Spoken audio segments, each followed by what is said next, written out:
بسم اللہ الرحمن الرحیم۔ السلام علیکم ورحمۃ اللہ وبرکاتہ۔ سبحان الذی اسری بعبدہ لیلا من المسجد الحرام الی المسجد الاقصی الذی بارکنا حولہ لنریہ من آیاتنا انہ هو السمیع البصیر۔ ترجمہ: پاک ہے اسے جو راتوں رات اپنے بندے کو لے گیا مسجد حرام سے مسجد اقصی تک، جس کے گردا گرد ہم نے برکت رکھی کہ ہم اسے اپنی عظیم نشانیاں دکھائیں، بے شک وہ سنتا دیکھتا ہے۔ واقعہ معراج کے مختصر تفصیل یہ ہے کہ حضور اکرم کے پاس سونے کا تخت لایا گیا جو حکمت اور ایمان سے پر تھا۔ آپ کا سینہ چاک کیا گیا، پھر اسے زمزم کے پانی سے دھویا گیا، پھر اسے حکمت اور ایمان سے بھر دیا گیا، اور پھر بجلی کی رفتار سے زیادہ تیز چلنے والی ایک سواری یعنی براق لایا گیا جو لمبا سفید رنگ کا چوپایا تھا، اس قد کا کہ گدھے سے بڑا اور خچر سے چھوٹا تھا۔ وہ اپنا قدم وہاں رکھتا تھا جہاں تک اس کی نظر پڑتی تھی۔ اس پر سوار کر کے حضور اکرم کو بیت المقدس لے جایا گیا، اور وہاں تمام انبیاء کرام نے حضور اکرم کی اقتداء میں نماز پڑھی، پھر آسمانوں کی طرف لے جایا گیا۔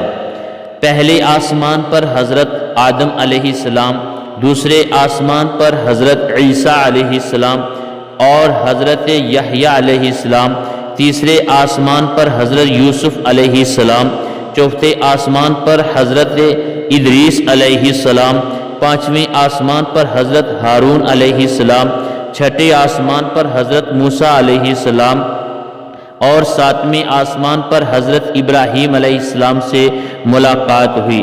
اس کے بعد بیت المعمور حضور اکرم کے سامنے کر دیا گیا، جہاں روزانہ 70,000 فرشتے اللہ کی عبادت کے لیے داخل ہوتے ہیں، جو دوبارہ اس میں لوٹ کر نہیں آتے۔ پھر آپ کو سدرۃ المنتہا تک لے جایا گیا۔ آپ نے دیکھا کہ اس کے پتے اتنے بڑے ہیں جیسے ہاتھی کے کان ہوں، اور اس کے پھل اتنے بڑے بڑے ہوں جیسے مٹکے ہوں۔ جب سدرۃ المنتہا کو اللہ کے حکم سے ڈھانکنے والی چیز سے ڈھانک دیا گیا تو اس کا حال بدل گیا۔ اللہ تعالیٰ کی کسی بھی مخلوق میں اتنی طاقت نہیں کہ اس کے حسن کو بیان کر سکے۔ آپ کو سدرۃ المنتہا کی جڑ میں 4 نہریں نظر آئیں، باطنی نہریں اور ظاہری نہریں۔ حضور اکرم کے دریافت کرنے پر حضرت جبریل علیہ السلام نے بتایا کہ باطنی 2 نہریں جنت کی نہریں ہیں، اور ظاہری 2 نہریں فرات اور نیل ہیں۔ فرات عراق اور نیل مصر میں ہے۔ اس وقت اللہ تبارک و تعالی نے ان چیزوں کی وحی فرمائی جن کی وحی اس وقت فرمات ہوئی تھی، اور 50 نمازیں فرض کی۔ واپسی پر رسول اللہ صلی اللہ علیہ وسلم کی حضرت موسیٰ علیہ السلام سے ملاقات ہوئی۔ حضرت موسیٰ علیہ السلام کے کہنے پر حضور اکرم چند مرتبہ اللہ تعالیٰ کے دربار میں حاضر ہوئے اور نمازیں تخفیف کی درخواست کی۔ ہر مرتبہ 5 نمازیں معاف کر دی گئیں، یہاں تک کہ صرف 5 نمازیں رہ گئیں۔ حضرت موسیٰ علیہ السلام نے اس پر بھی مزید تخفیف کی بات کہی، لیکن اس کے بعد حضور اکرم نے کہا کہ مجھے اس سے زیادہ تخفیف کا سوال کرنے میں شرم محسوس ہوتی ہے، اور میں اللہ تعالیٰ کے اس حکم کو تسلیم کرتا ہوں۔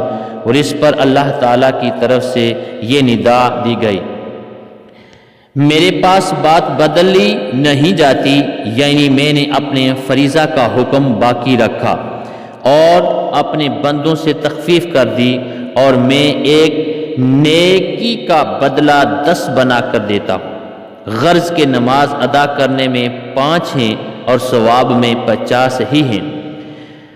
اس موقع پر حضور اکرم کو اللہ تبارک و تعالیٰ سے انسان کا رشتہ جوڑنے کا سب سے اہم ذریعہ یعنی نماز کی فرضیت کا تحفہ ملا، اور حضور اکرم کا اپنی امت کی فکر اور اللہ کے فضل و کرم کی وجہ سے 5 نماز کی ادائیگی پر 50 نمازوں کا ثواب دیا جائے گا۔ اس کے علاوہ اللہ تعالیٰ نے 2 انعام مزید عطا فرمائے۔ سورہ بقرہ کی آخری آیت آمنہ رسولوں سے لے کر آخر تک عنایت فرمائی گئی۔ نمبر 2، اس قانون کا اعلان کیا گیا کہ حضور اکرم کے امتیوں کے شرک کے علاوہ تمام گناہوں کی معافی ممکن ہے، یعنی کبیرہ گناہوں کی وجہ سے ہمیشہ عذاب میں نہیں رہیں گے بلکہ توبہ سے معاف ہو جائیں گے، یا عذاب بھگت کر چھٹکارا مل جائے گا، البتہ کافر اور مشرک ہمیشہ جہنم میں رہیں گے۔ زمانہ قدیم سے اختلاف چلا آ رہا ہے کہ حضور اکرم صلی اللہ علیہ وسلم شب معراج میں اللہ تعالیٰ کے دیدار سے مشرف ہوئے یا نہیں، اور اگر رویت ہوئی تو وہ روایت بصرہ تھی یا روایت قلبی۔ البتہ ہمارے لیے اتنا مان لینا انشاءاللہ کافی ہے کہ یہ واقعہ برحق ہے۔ یہ واقعہ رات کے صرف ایک حصے میں ہوا، نیز بیداری کی حالت میں ہوا، اور حضور اکرم کا یہ ایک بہت بڑا معجزہ ہے۔ قریش کی تکذیب اور ان پر حجت قائم۔ رات کے صرف ایک حصے میں مکہ مکرمہ سے بیت المقدس جانا، انبیاء کرام کا آپ کا امامت میں وہاں نماز پڑھانا، پھر وہاں سے آسمانوں تک تشریف لے جانا، انبیاء کرام سے ملاقات، اور پھر اللہ عز و جل کے دربار میں حاضر اور جنت و دوزخ کو دیکھنا، مکہ مکرمہ تک واپس آنا، اور واپسی پر قریش کے ایک تجارتی قافلے سے ملاقات ہونا جو ملک شام سے واپس آ رہا تھا۔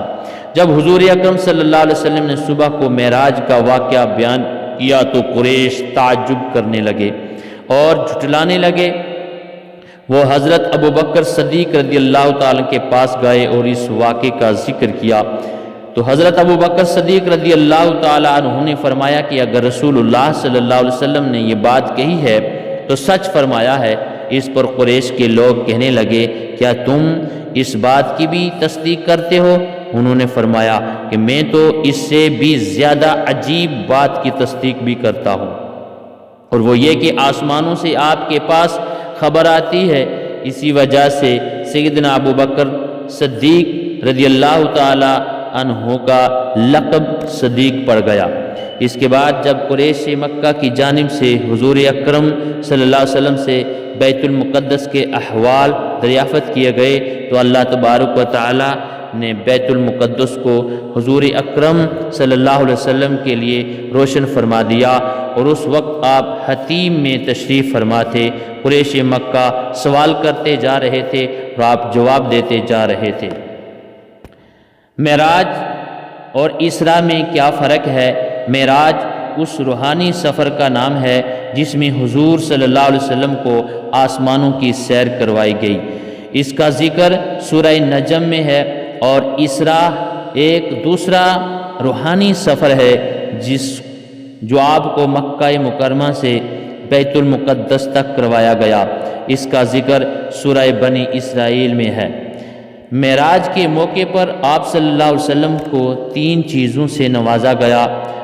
50 نمازیں جو کم کرنے پر 5 رہ گئی تھی، اور سورہ بقرہ کی آخری 2 آیات، اور امت کے ہر اس شخص کی مغفرت جس نے شرک نہ کیا ہو۔ اللہ تعالی ہم سب کو عمل کی توفیق فرمائے۔